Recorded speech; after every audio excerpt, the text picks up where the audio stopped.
turning to acting IRS Commissioner Danny Werfel, who today admitted he wouldn't change his current health care plan if it were up to him to Obamacare.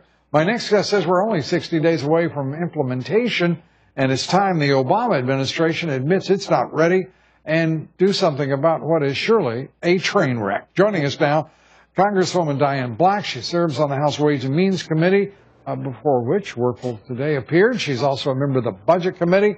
And by the way, she has been a registered nurse for more than 40 years. Great to have you with us. Oh, it's great to be with you, Lou. Thank you for having me on this evening. Well, it's our pleasure. And you heard it.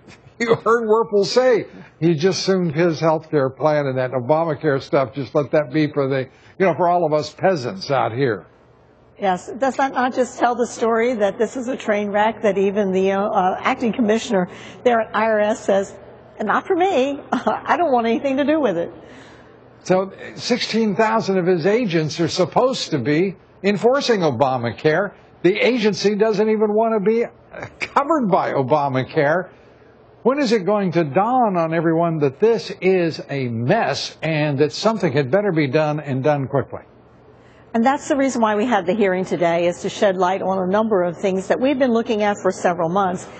We have been looking at the whole issue of verification, and it just is really odd that the Secretary Sebelius came before our committee back in April and said on 15 different times during that hearing that we're ready to go, there will be no delays. Right. July the 4th week, while we were all celebrating the celebration of the birthday of our country, they came out with two provisions to say we are going to delay.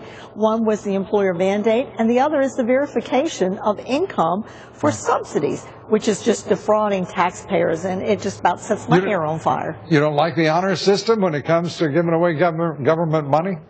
That's right. And look, if that's such a good idea, why don't we just, I had a question to ask Mr. Werfel today. Do you think we ought to just not have the W-2 forms be required on income tax returns any longer? If we just want to ask everybody to self-attest to the amount of money that they make? We know that this is just, again, a train wreck. And it is defrauding the American taxpayer, the hardworking taxpayer that's doing the things the right way.